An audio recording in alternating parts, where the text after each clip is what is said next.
Socialist Party's event, Poetry in the Time of the Pandemic and Other Earthly Ills.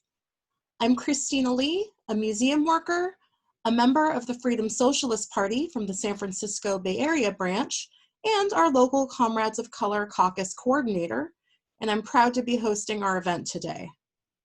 This event is both a fundraiser for the Freedom Socialist newspaper, an important voice of revolutionary feminism, sharing stories of working class struggle and resistance, and a consciousness and spirit raiser. The working class, regardless of race, gender, or sexuality, are all in the same boat as we struggle to survive financially and to stay healthy despite lack of access to testing and care from our overwhelmed healthcare system. As a revolutionary, socialist, feminist organization founded over 50 years ago in order to confront racism, empower women, and end our oppression as workers by dismantling US capitalism and building an international socialist feminist society, this newspaper is the primary way in which we share our thoughts, ideas, and politics with the wider world. Today, we are so lucky to have 5 phenomenal San Francisco Bay Area poets sharing their life experience and insights through their art. Art is so vital during times of crisis. It has the power to illuminate the truth of the times, to share the stories of those who are resisting, and to kindle and stoke the fires of rebellion and solidarity. Today, our poets will share their experience of the past and present in order to help us keep the revolutionary fires in our bellies stoked up and ready to fight for the future the working class deserves. One where people of color are not only essential workers, but are treated as essential human beings, where healthcare is universal, that is, accessible to everyone, regardless of income or immigration status, and where we are all treated with dignity and respect. We'd like to dedicate this event to people presently suffering from COVID-19, to those who have recovered, to the courageous essential medical workers on the front lines of the pandemic who are caring for our sick, and to all the other working people who have kept necessary services like groceries and utilities running. They are an inspiration to us all. We would also like to dedicate this event to Ahmaud Arbery, Breonna Taylor, and George Floyd, whose lives have been unjustly taken from us through the racist violence of the police. May they rest in power, and may we collectively gain justice for them. For our program today, each of the poets will take turns reading their poems, and after we close the formal program, we welcome people to stay online for an informal chat with a few members, including poet Nellie Wong, to learn more about the Freedom Socialist Party.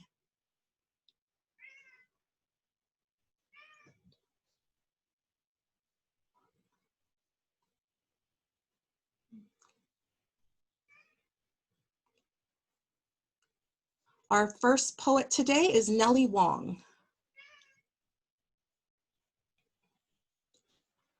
Oakland Chinatown born Nellie Wong has published 4 books: Dreams in the Harrison Railroad Park, The Death of Long Steam Lady, Stolen Moments, and Breakfast, Lunch, Dinner. Her poems and essays appear in numerous journals and anthologies. 2 pieces are installed at public sites in San Francisco.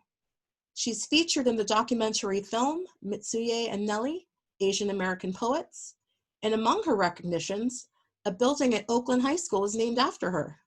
She's traveled to China in the first American Women's Writers Tour with Alice Walker, Tilly Olson, and Paul Marshall, among others.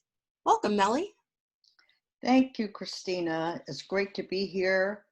And I'm excited that my sister poets are on the program, Kim and Maw and Genny and Alice. And we'll have a great time together. Webster Street Blues. Music of the lute and erhu wafts down Webster Street. The chair caner walks by, a cane chair hoisted on his back. unconcerned with the clacking of mahjong tiles, a woman's voice cascading out the window singing of separation from her love. Above the Silver Dragon Cafe, night's tendrils snare a young girl's ears, her baba drinking and playing pai gao, a respite from his day of buying bean sprouts, breast of lamb, ground beef, salt, flour, and granulated sugar. Paying the cook's union dues, adding, subtracting, and dividing on his abacus. Cow's ear cookies and custard pies no longer fill the window of New Home Bakery Cafe. The girl anticipates aroma of cinnamon, Chinese apple pies wafting from ovens at 8 in the morning. Live chickens no longer squawk, duck feathers flying from the poultry monger's hands. The herbalist, barber, bookseller, noodle maker, and women buying winter melons, star anise, fresh pork, and oranges disappear into their homes. Night world moon lights up the girl's curiosity. Who is that beautiful woman in the cheongsam of sequined phoenix and peonies on the arms of an elegant man in a three-piece suit of gabardine and a fedora, when during daylight his wife accompanies him to the insurance office? At the kitchen table, the girl breaks down the sentence: subject, predicate, verb, object, nominative, declarative, interrogative, imperative. No dangling participles, her teacher admonishes when she writes her composition. Sipping scorched rice soup, the girl thinks of diphthongs, saving for a new pair of saddle shoes, and how she'll sing of what she doesn't yet know.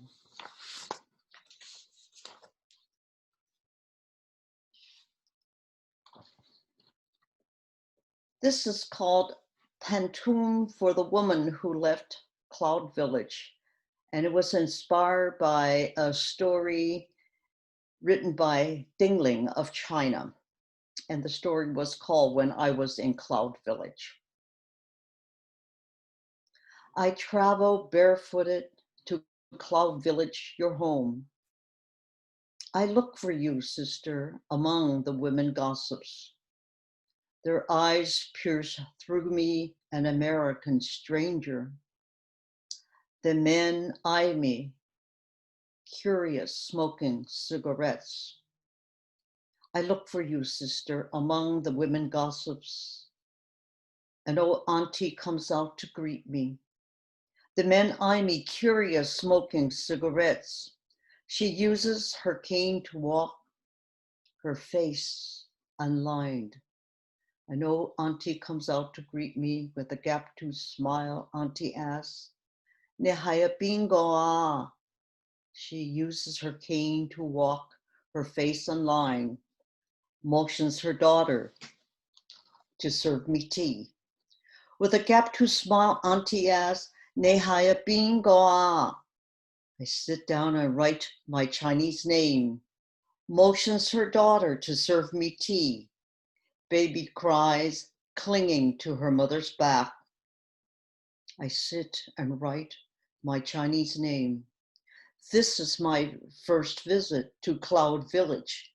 Baby cries, clinging to her mama's back. Auntie pulls out an old faded snapshot. This is my first visit to Cloud Village. A tall, scar-faced woman smiles back at me. Auntie pulls out an old faded snapshot. I study the water buffalo in the background. A tall, scar-faced woman smiles back at me. I cannot be sure You truly are my sister. I study the water buffalo in the background, and the tall woman's hand seems to be a gourd. I cannot be sure you truly are my sister. If I find you, I will say you were very brave. In the tall woman's hand seems to be a gourd. How many Japanese soldiers passed you hand to hand? If I find you, I will say you were very brave. Returning to your ancestral village after the war, how many Japanese soldiers passed you hand to hand? The indignities you suffered, I can only imagine. Returning to your ancestral village after the war, your once betrothed has married another. The indignities you suffered, I can only imagine. Your name is unrecorded in the village book. Your once betrothed has married another. I travel barefooted to Cloud Village, your home. Your name is unrecorded in the village book. Their eyes pierce me through an American stranger.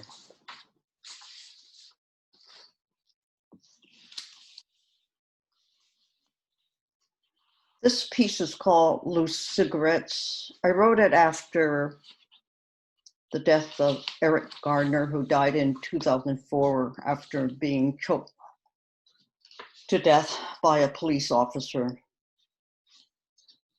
And I've added to it since then because of the current murders of Blacks here in the United States. Loose cigarettes for Eric Garner, Oscar Grant Jr., and other Black people killed by the cops. Selling loose cigarettes wouldn't have done it. Had I known I'd be tackled and held to death selling a few smokes for a few bucks, helping a brother who has a buck but not six. Why my life, this big man with wife, daughter, and son, 350 pounds of me, 6 feet plus of me, hearts and muscles working, my blackness working against me on the street. The grand jury. What's grand about it? Letting the blue off no black officers in that killing crew. The blue could have cited me. I could have paid a fine. Could have worn an orange jumpsuit, cleaned the sidewalks, pulled weeds, sidewalks. Nothing but a Black life watching my own back. Carrying groceries home in my own hood, nothing but a Black life taken as if a gift to the gods of violence. Nothing but Black lives taken, looking like I got my hand in my waistband, looking like I'm happy celebrating New Year's Eve on BART with my friends. Okay, I lifted cigarillos from a store, held my hands up. Don't shoot, I can't breathe. And the press telling protesters to stay calm. Fast forward, I can't breathe. I can't breathe. 8 minutes to stuff me out. The police union head urges us to stay calm. Same script. Justice. Can't demand it from where I've gone. Show me the next time I'm selling loose cigarettes. The next time I'm celebrating New Year's Eve. The next time I'm stopped in a public park. The next time I'm jogging in a white neighborhood. The next time our Black lives walk, run, drive, and sleep the streets of America.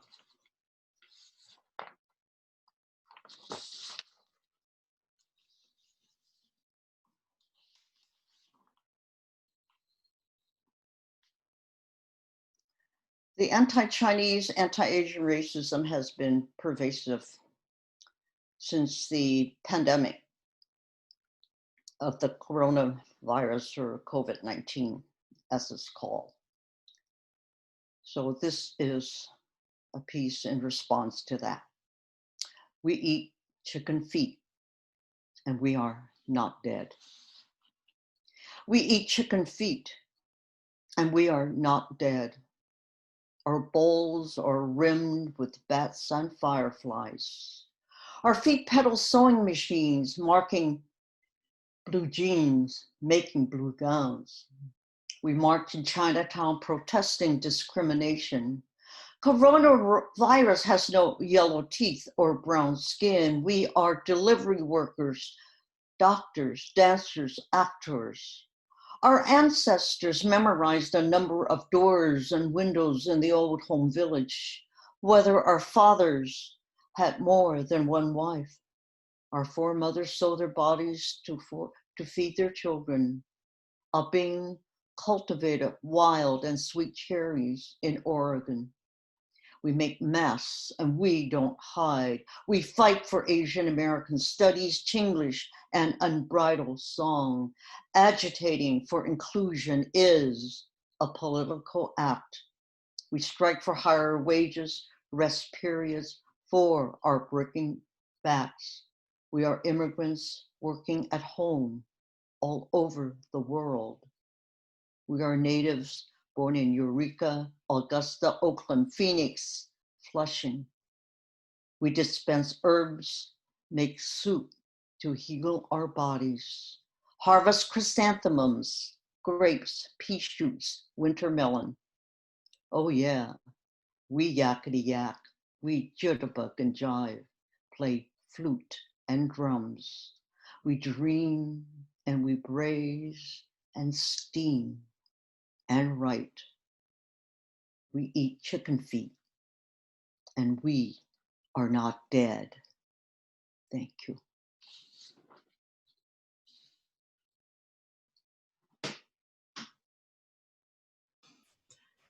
Thank you, Nellie.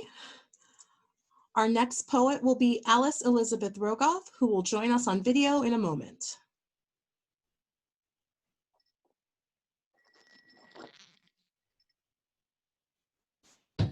Welcome, Alice. Alice Elizabeth Rogoff is the author of 4 poetry books, including the winner of a Blue Light Book Award. Her poetry has appeared in the anthologies Giving Voice by the Laborfest Writers Group, Your Golden Sun Still Shines by Manic D Press, River of Earth and Sky by Blue Light Press, and The View from Here by the SF Coalition on Homelessness. Alice's fiction has been published in Caveat Lector and the feminist magazines So to Speak and Black Maria. She is one of the editors of the Haight-Ashbury Literary Journal. She is a member and former recording secretary of the San Francisco Living Wage Coalition and an activist for many causes. Welcome, Alice. Thank you.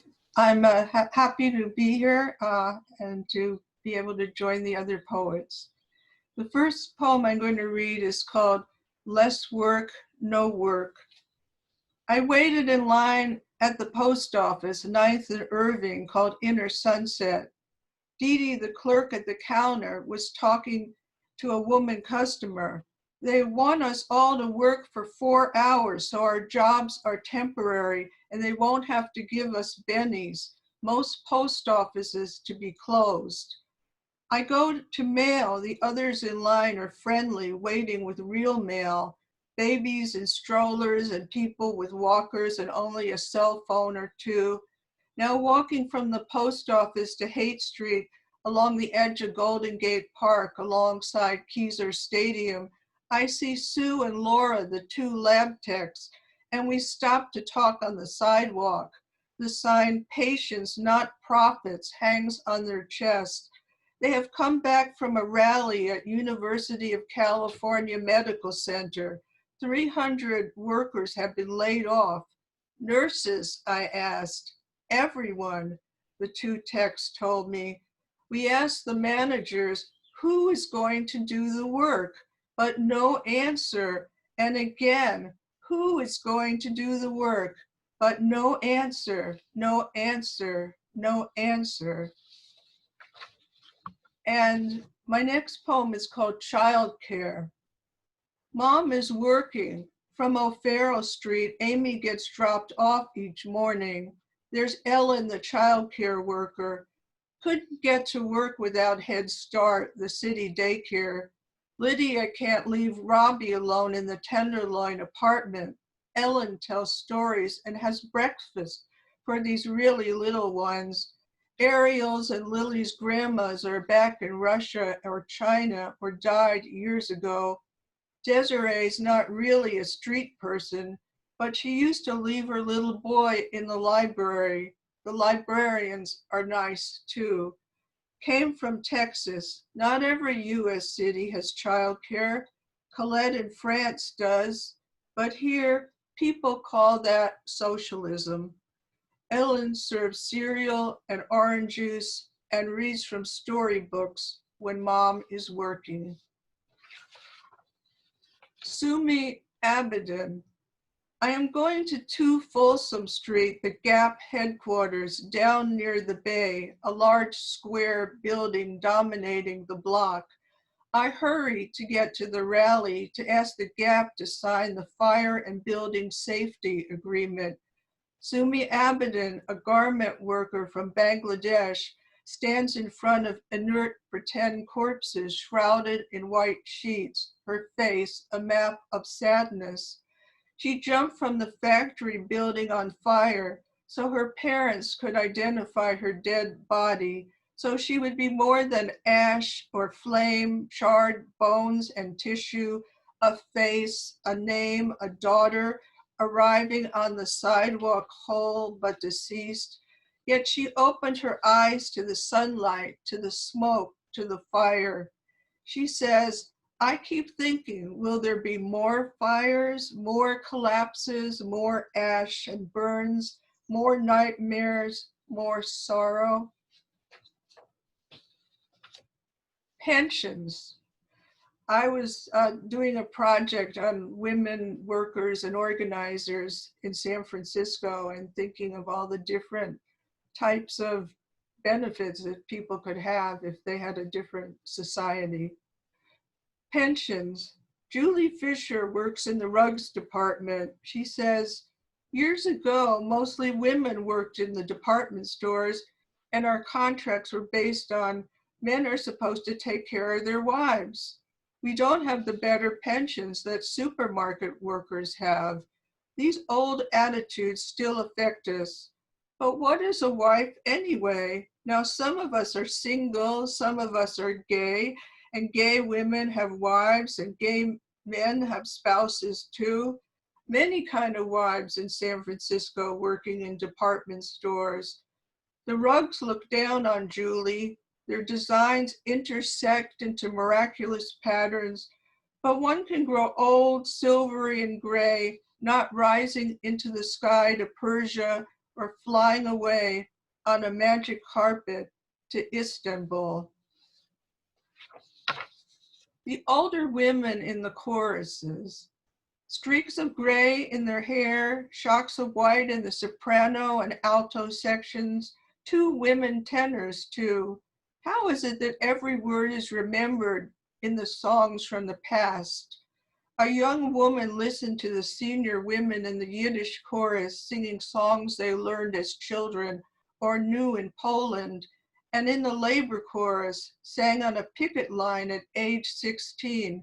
Sopranos from church who sang civil rights songs while hit by water hoses. For one song, the low altos carrying the melody, which side are you on? And we shall not be moved. The soprano soaring above, the 2 women tenors holding their ground. The melodies reminded them of those days. Now new songs on Occupy and gentrification, and it is good to sing.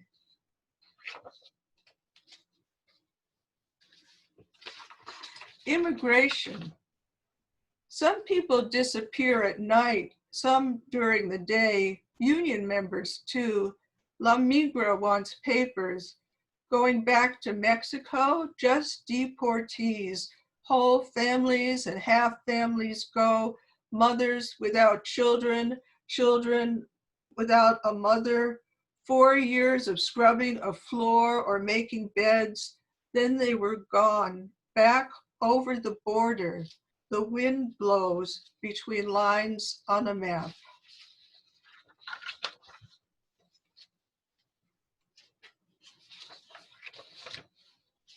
Suspicious. She was a suspect running from the scene of the crime, from a supermarket robbery. The first to be seen, accused criminal, running from the crime, caught, crying, not having done anything, late, innocent. You are a suspect because you were running, only because you were running. You always liked to run. It was your freedom, you thought.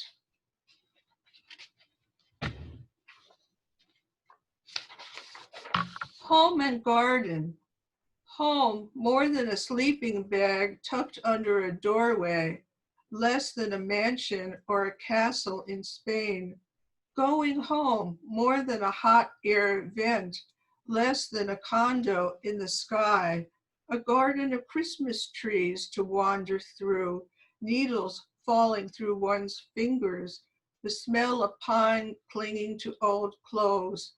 Garden for those in backpacks on the Civic Center lawn, Golden Gate Park and a shopping cart, glossy pages of Home and Garden magazine covering a head in the rain, Homer looking for a ship lost in a storm on highway islands, Home and Garden, más y menos, more and less. And these are on a slightly different topic, or maybe a little less serious. Summer water. It was so hot that day in Chicago when the water stopped too, where no one knew the neighbors and we kept our doors closed. But that day we walked up and down carrying jugs of water from first floor and next door, from the flower shop woman downstairs. And all the doors were open and warm breezes came in and out, and the staircase was a sea, and the city apartment was an arc that pitched on the waves as we divined for water and all met at the well on that hottest of days. Redwood Summer. My old friends, the trees I grew up with, the cherry and apple, East Coast maple and oaks, did they know that I'd be walking through redwood forests, near riots over root systems, ringed ancestry, battleground of lumber trucks, rings of youth yelling, wearing ponchos in the thousands of years old rains? The trees of childhood and adolescence cheer me on, teach me beauty, teach me shelter. The giant redwoods teach me to have awe, to care for the magnificent. And my last poem, I think, is dedicated to a socialist, the work of Kathy Kollwitz. The arms of women working etched around their children's bodies or going into themselves. I watch these muscles and bones hardened by each day, shaping strong, sorrowful love. Thank you.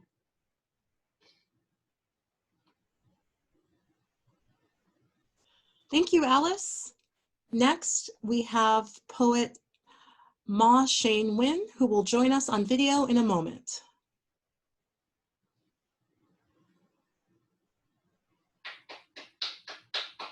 Maw Shein Win's poetry books include Score and Bone from Nomadic Press and Invisible Gifts, Poems by Manic D Press. Her second full-length poetry collection, Storage Unit for the Spirit House, will be published by Omnidon in fall 2020. Welcome, Maw Shein Win. Thank you. Thank you, Christina. And Thank you to everyone for joining us today. It's such an honor to be reading with Alice and Nellie and Kim and Genny. And I'm going to begin with some new-ish poems. And this first one is called Stranger. Stranger, stranger than a trunk of beetles, a box of fur buttons. My daughter is a stranger, and I am a stranger myself. We are strangers on a melting train. Sometimes she leaps through the kitchen window while I bake zucchini bread. Gretchen was a deer. Gretchen was a deer one year. My daughter is a hunter in the Black Forest. Stranger daughter, I hear you in my eyes. And this is called The Chalice. A honey possum darts across the floor of a downtown bar, among table legs and teachers and tourists. In another city, a developer sets a building on fire. The stand-up downs a shot of honey bourbon. Survivors crawl into the emergency wagon. In another city, the children play air guitar on trains for coins. The cabaret singer has bright teeth and a honeyed voice. 8 survivors wrapped in blankets. 2 tourists leave the bar. In another city, a woman sits alone in a kitchen. She considers revolution, sipping honey wine from a glass chalice. And this is called Slow Hike Mystery. Zippy lighter, milk tea, dumbbells. They had packed the essentials, unknowing of blizzard. Fleece suits, yes. Cough drops, no. They were unprepared for slipping stones, fanged pandas, ice fauna, ascending slope of slumber mountain, fevered breathing. They flung the dumbbells off cliffs, drank tea from leather canteens, exhaustion dreams, frostbitten limbs.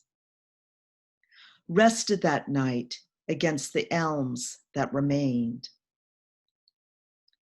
Blue flame, last flicker. And this next poem was published in my zine, the Shelter issue. Quiver, fern. We venture through tunnels under the city, where faux fur coats and felt gloves to fend off damp. We manage to survive. Small fern fronds sleep underfoot. We burn candles to read maps, fear air and skin, hide bottles of vodka under subway tracks. Children quiver in pink muddy boots. We share found fruit and tubs of butter. We think this may end. We wrap red masks around our mouths. Sirens sound from above. And this is also a new poem, and it's called Snake. Snake.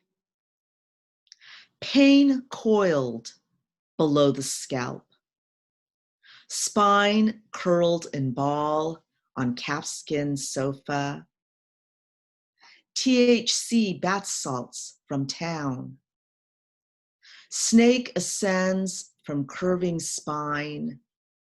Grass gathers along forearms. Foam brace holds neck up straight. Snake in a patch near the crown. Curving road ahead veers in the dark. Musculoskeletal x-rays flash in brain. Rip of pain zips from hip. Ginger and turmeric roots grow under hair. Rhizome shoots appear on shoulder blades. And this next poem is called The Dome. That's not what she said. That's what I said. The ants were everywhere. In one conversation, a person speaks. The other pretends to listen. Takes place in an elevator with a velvet pillow. The ants take over City Hall. They circle the exits, fill sinks, crawl into politicians' ear canals. One by one, people stop talking and listening. The ants inch along the cool tiles into the dome hole. And my next poem is called In the Wetlands. Otter and mink roam the fen. I wear a vest of moss. Cormorants and curlew sound from the bog. I avoid the beehive. Sea trout and croaker move through saltwater swamp. I consult my mood ring. How will I feel? Sedges and saltbush, the bobcats are disappearing. I cry at all the right times. And I'm going to read two poems from Storage Unit for the Spirit House. And this is called Halls. Children not sleeping, cement floors, mylar sheets, small bodies turn, held sorrows, collected, panopticon. Held in cells, how do they hold? The halls are getting cold. The children are not sleeping. And this is called Spirit House 4. Sibling follows sibling into thorn forest.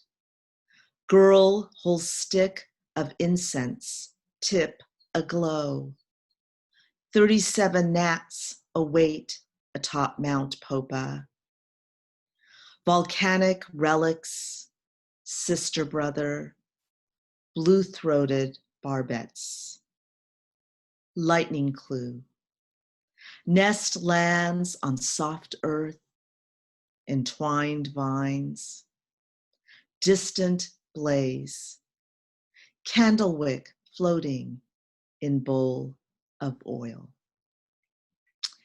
And this is my last poem, and this is for Tom.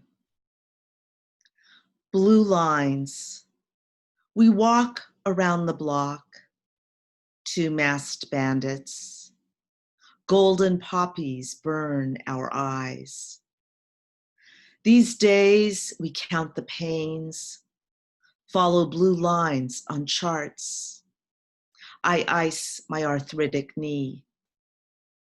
Tea cooks for us, yellow lentils, red rice, warm squash.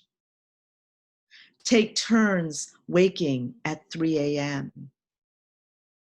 From the second floor window, I watch a woman below working in her garden, weeding, watering. Wild rose and zinnias abound. Thank you.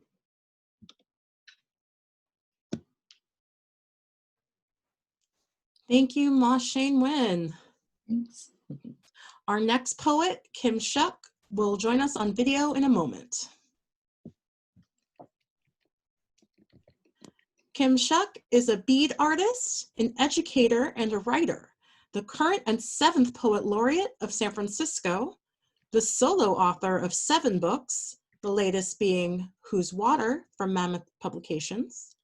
In 2019, Kim received a National Laureate Fellowship from the Academy of American Poets. Welcome, Kim. Thank you for having me.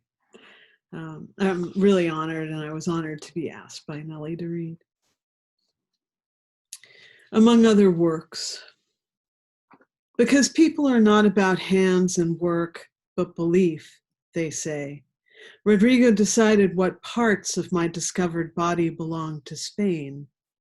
It was early in a month of strawberries, which are a true thing, a thing that can be held in a hand.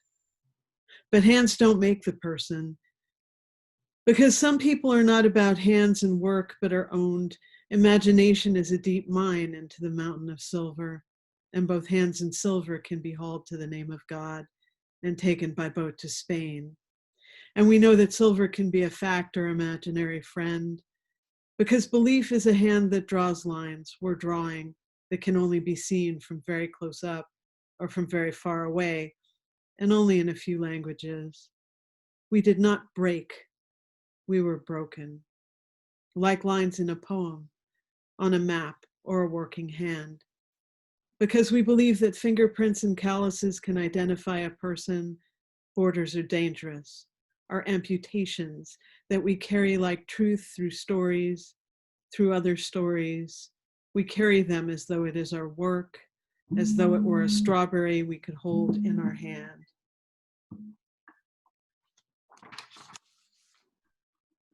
This one's called Highway. Route 66 was the river we all lived with, knowing its habits and fauna, the sacred diners and cafes on its shores, and the seasonal overflow. There is a mythology there that blurs between cultures. No Fred Harvey, but replaced the railroad.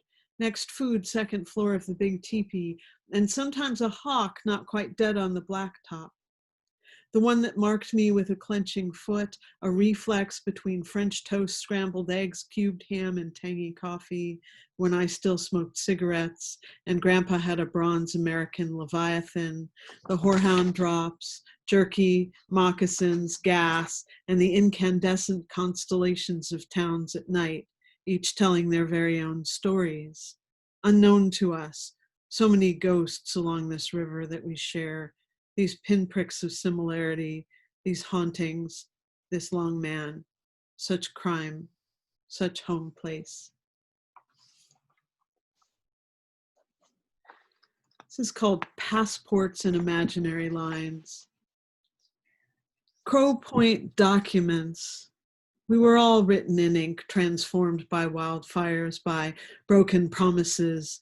Someone cuts old-style silhouettes, shape and ground. I see myself reflected in border rivers, in cousin eyes, but our childhood monsters wear mirrored sunglasses and don't believe in us, and we are not reflected there. Here in my 50s, the old threats cycle back.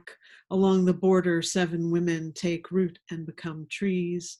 In other adventures, the country takes to the road again to find the dark heart chalice, the hidden and burned places, torn spaces. How many times can you hurt us so that you can be healed?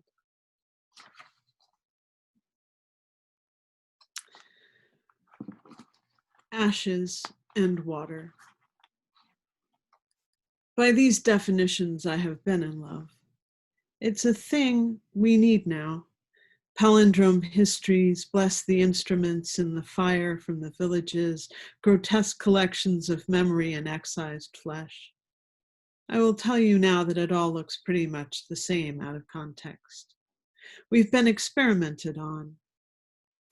I've been in love, have unraveled my plans to be with someone else, magic square thinking your anger will be power for the unworthy. No excuses. It was predicted in poisoned livers, in stirred water. Even the pebbles whispered it to northern rivers, and there will be no end times. I love you enough to stand with you now when nothing else matters. Because beans are cheap, there's a pot of beans. Because children are hungry, I will add spices from all of the directions. Because there are no half measures in times like these. Because I've been in love.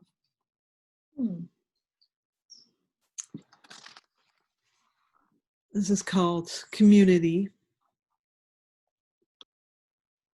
In the wards and wings and yes, the fields and neighborhoods, you are song and song. Must be this fierce, a tensile world of country with feet and collected unsteady smiles in a cupped hand. The tilt of you, the occupied chair, the spiral path of waiting, we used to call it community. More than coloring book emotion and patronizing gesture, more than deciding who belongs to whom or to where. We are not waiting to be filled in. We will call it community because we need to call it community.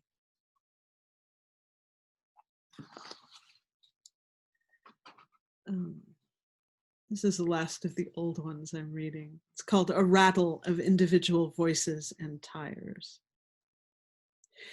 Incantations over Formica at carefully chosen hours, we defined the old Route 66.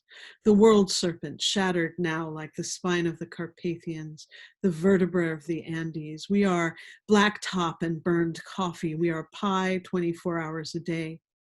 We chart sunrises, arrange stones. We run fingertips over petroglyphs, over countertop scratches. Our prayer songs call cactus flowers out of the lizard-jeweled night, the breath of the lungless, that other beat of a heart that doesn't keep the blood warm, and the faint outline of an old-time eye that stares from an unclenched fist. So while we've been in shelter in place, I've written a poem every day, and I'm going to share 2 of those, and then I'm going to hand it over to Genny. This is Quarantine Poem 73. There's a trick you need to learn, you who are gasping with realization, held in place by a handful of sacred ballast that you've been coughing up the last few months. Catch your breath. We don't have much time to wait for you to get your footing. Drop some of those stones. Cry for them later. This is where you lose things. Some of them are precious to you, and someday you will need to mourn them. When that day comes, make a ceremony of it. But now, in the next breath, you must decide, will you be part of the solution? And then this is today's poem. And the work is retaken, stitching the names of the goddess onto our tears, each sob a song of particular shape, each sob an equation. We are a sculpture made of keys, a continuous choreography of lock, unlock, a surprise lightning storm in the night, the wet morning pavement, the poems that lift up from our footsteps, the tears with our careful stitching. Our tears that whisper the names of the goddess, our tears that resonate, that start a roll call of well-being for all of our cousins. The raven comes to see, mumbles morning blessings, another name. Are you alive? Are our sons alive? Are our sisters taken? Another name in split stitch, catching on the ocean-borrowed salt, holding shape. This morning, the rain is all embroidery. Thank you so much for your attention.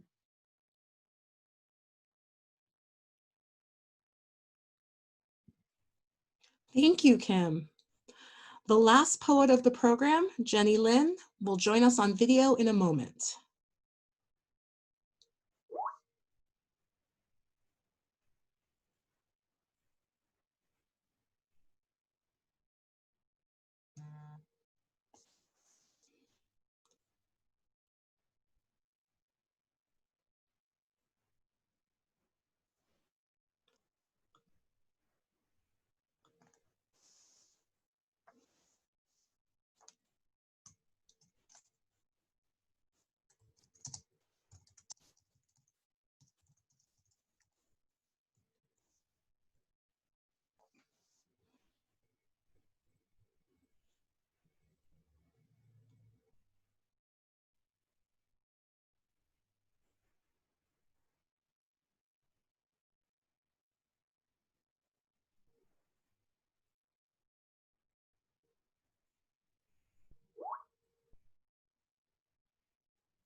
Okay. Hello. Hello. Can you hear me? Can you hear me? Yes, I can. All Oh, right. great. Okay. Genny Lim Sorry. is a San Francisco jazz poet laureate emeritus.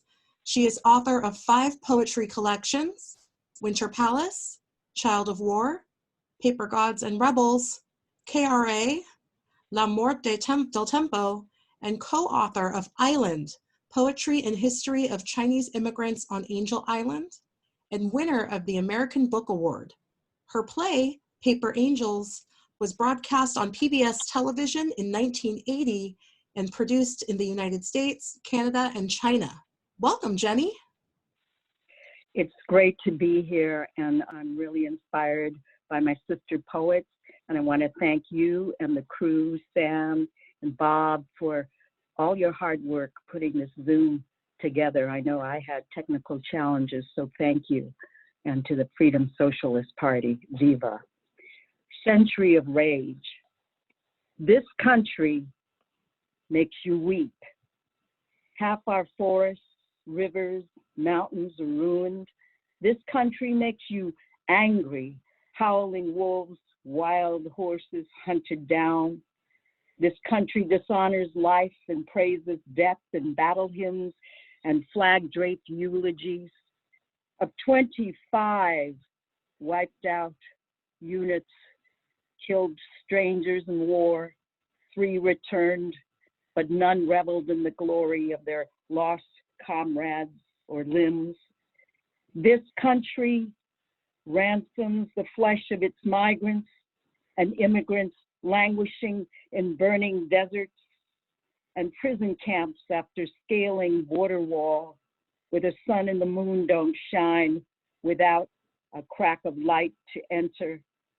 These streets bury its shame and hoards its wealth in bank bailouts and stock buybacks, while the rest of us live paycheck to paycheck in search of the American dream.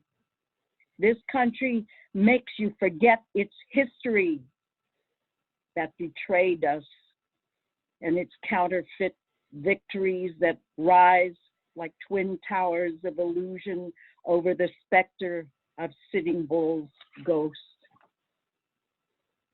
This piece, Tried in the Fire, I performed in a piece called Black Requiem, dedicated to Black lives. Tried in the fire. You were the next black raven perched high without a pulpit on Sunday streets. You were the burning gospel wrapped in white sheets. No braver man could lift his head in grief when you opened your mouth to speak. You were silenced. When you cried, I can't breathe, you were crucified. Those long, strong arms of yours dangling from the waters of death, carrying the host of Black lives on your back. What were you praying come the darkest hour? And what were you singing when the preachers all stood in the wings with their prayers and ashes? Were you watching the flames obliterate their confusion? Were you wiping the sweat from our brows? We heard you calling from the city of rage. We watched you fall like a dropped stone. Your hand trembled to push away that knee. Black citizen under arrest. You've been tried in this world of pain and sorrow. You've been drowned in the sea of anguish and hope. You've been scorched in the fires of white hate till you couldn't breathe. You've been pushed, pulled, strangled, and shot. You've been hammered, blasted, melted, and forged. Yes, you've been scorched by the fire, but you never knew how hot. No, you never knew how hot injustice could be until you were tried in the fire, brother. And hallelujah, hallelujah, we will rise in a wave for you. Hi, Genny. This is Christina. Can you rotate your camera so that you're upright? Oh, okay. This way? Is that better? that better? A little better? Can you see me? Yeah, that's perfect. All right. Sorry about that. This is America in the day of coronavirus. My fellow Americans, I am sheltering in place as of today. It's a simple revolution to resist the terrifying prospect of being a canary in the coal mine of your virus. You can scream or shout or wave your medical degrees, your PhDs, your citizenship papers in their face, but nobody will come to rescue you from that shape-shifting law of xenophobia.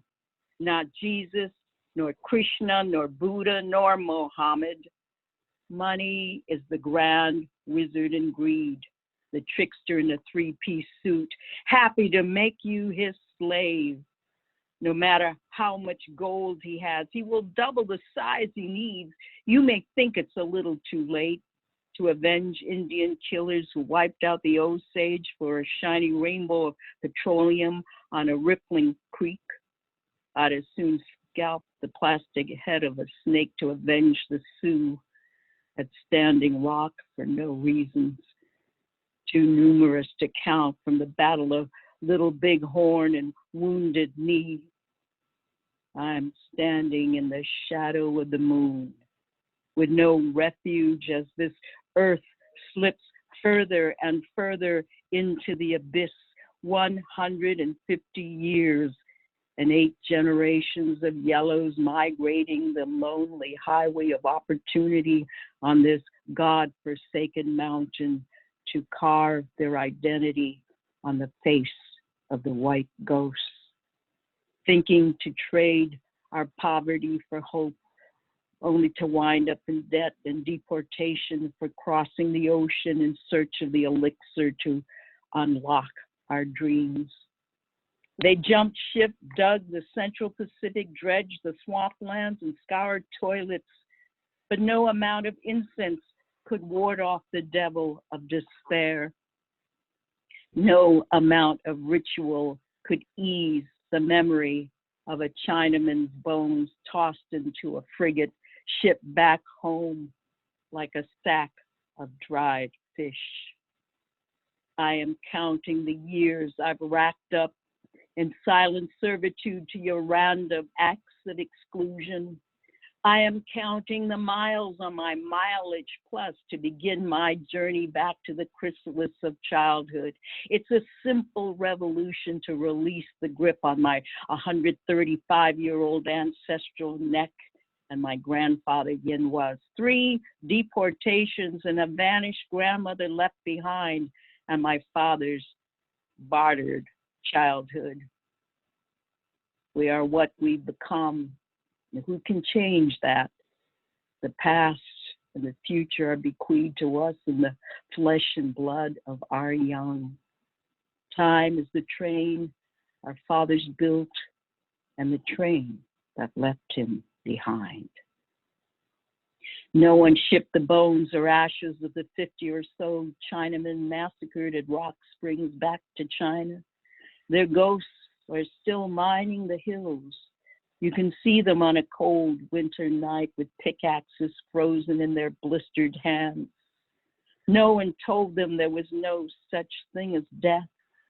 They taught us to fear our shadows, not knowing that all journeys continue without beginning or end. They taught us to survive, knowing that each moment we experience is eternal. They showed us how to fly, knowing that the center of gravity is within us, no matter where we fall. They taught us to wait and listen, knowing that when our hour has arrived, I am sheltering in place for the long haul.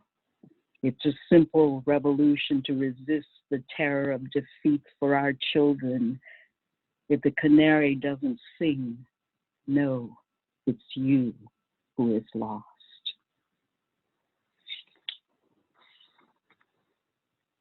Who leaves home? Who leaves behind all that one loves, everything dear to one? Are immigrants made or born? Like migrating geese, we come to seek a better life, to escape war and poverty, to carve from the wind a vision of a new life, a new world, where the promise of a future can fulfill the mirage of freedom and belonging. Who can say that the wind doesn't belong to the sky? Who can say that the land beneath our feet is not ours to keep? Who can say that the air we breathe is not our right to breathe? From time immemorial, people have journeyed to follow the seasons, to seek greener pastures like the sheep that graze on summer's grasses. When there is war, we migrate. When there is no work, we migrate. When there is little to eat, we migrate.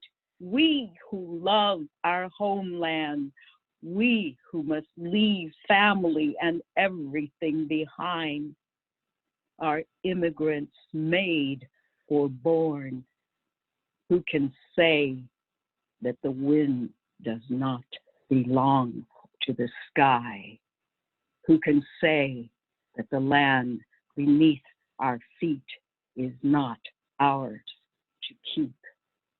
Who can say that the air we breathe is not our right to breathe? My last piece was inspired by the painting, The Scream by Edward Munch. I think that's how you pronounce his name. And it's sort of that image kind of is the image that is in my mind all the time these days during the pandemic, because I think it reflects how a lot of us feel, this silent scream that we're screaming at this point in time, at this moment in history. I felt a large scream pass through nature, Edward Munch. How could Munch have known 135 years ago that soundless howl, that cry of anguish concealed in everyone and everything, like some wild, wounded beast captured in beeswax, paraffin, and gum pastels?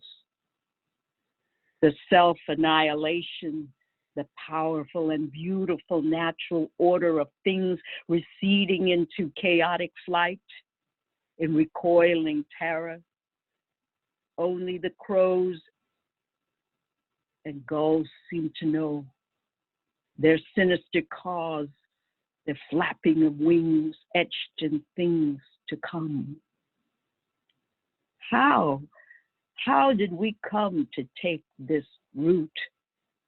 If the screech of crows sound like the scream of someone being hung, the scream of nature is the sound of madness, a river at its breaking point, an earth-shattering roar, limitless and inhuman, sweeping everything away, fragmenting memory, dispatching death without justice or partiality. In the time it takes a pot of water to boil, the cry, the scream, the howl. Thank you.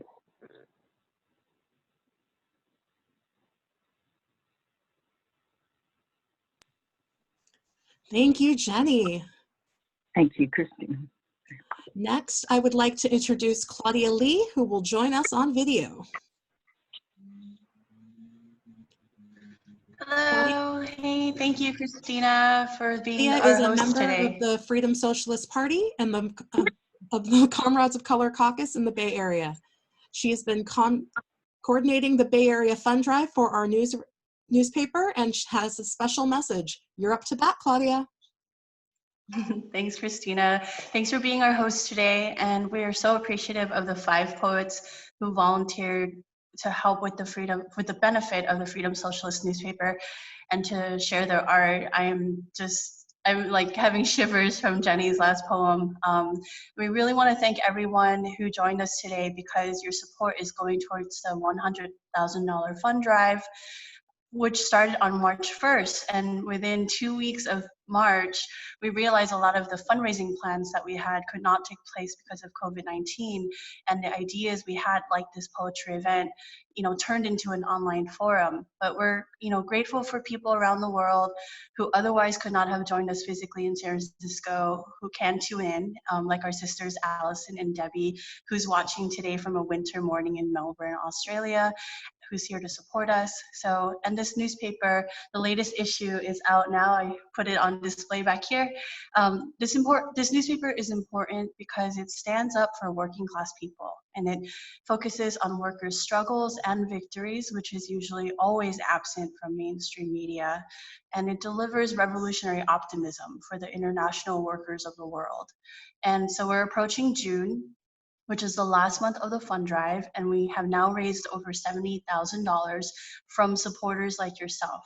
This paper is nonprofit. It has no corporate advertising. We get no money from the government. And the subscriptions and the individual copies, they sell below cost, so low-income readers can afford them. And we also give free subscriptions to prisoners who have used them as a basis for study themselves. So if you're able to make another donation today or in June or thereafter, we would gratefully welcome your support. Your funds would help with replacing aging equipment while paying normal expenses and wages for one paid staff member. You can also help by spreading the word of the fund drive. But most importantly, we want these articles, which are collectively authored by volunteer members of the FSP, to be shared and read widely. So please consider subscribing to the paper or gifting a subscription to someone if you are already a subscriber. It is published in print, online, and audio, and you can even now read the latest June to July issue of the paper for free online. So if you wanted to make another donation today or get some more information about the fund drive or the newspaper, you can go to socialism.com/donate. We will also share this information in the chat. So thank you so much.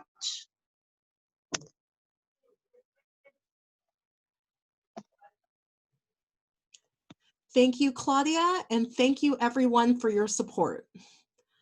I'd like to invite all of the poets back on video.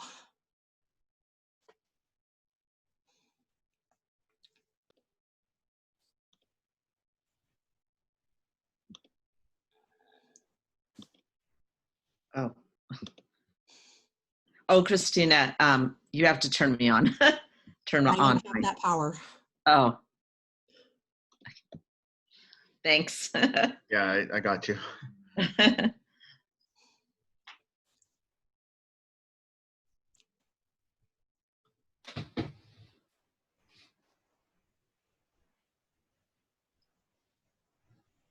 Yeah, I did.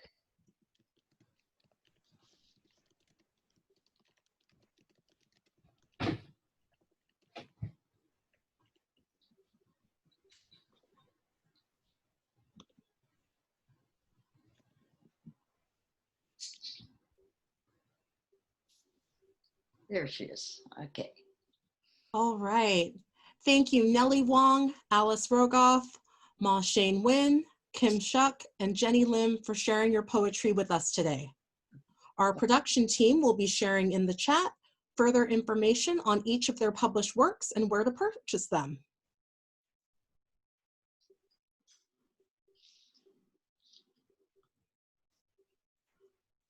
All right. Take care. The Bay Area Freedom Socialist Party branch is currently hosting a study group held online called Reform versus Revolution, which happens every other Tuesday evening or Wednesday afternoon. You can find out more information on upcoming events in the Bay Area on our website, www.socialism.com. For those who want to stay on the webinar, we have 3 members of the FSP, Nellie, Nancy, and Norma, who will stay after this program, and you can hang out and talk with them to learn more about the Freedom Socialist Party. If you cannot stay to chat but want to keep in touch, our website, socialism.com, has information. Thank you again for joining Poetry in the Time of the Pandemic and Other Earthly Ills, and to Sandra Mackay, who led the coordination of this event, and the webinar production team, Bob Price and Sam Rubin. This concludes our program. See you next time.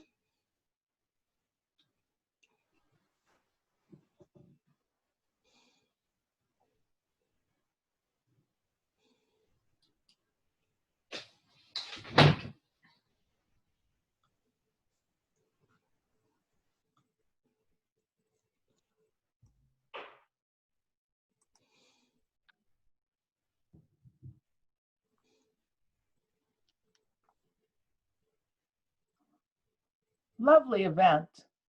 Very nice. Very inspiring. Yeah, that was great. Thank you so much. Who's still on? Not gonna lie, it was very therapeutic. Yes. Good definitely. to hear all these important thoughts, poetry, words. Yeah. Sorry. Yeah, I could have used another hour of that too.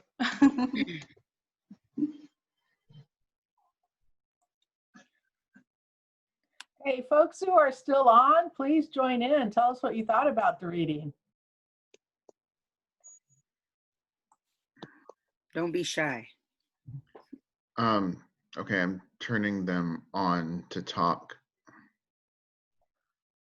Oh yeah, it's a little different with a webinar Yeah. than a regular Zoom meeting.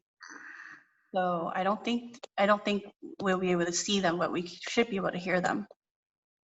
Yes, and then if you go to the, I believe it's the participants tab, that is, I think that's where you're able to raise your hand to say that you want to say something. I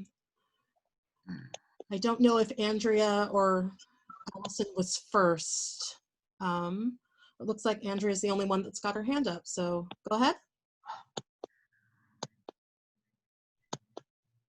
Yeah, I'm watching here with Christina, and it was so inspiring.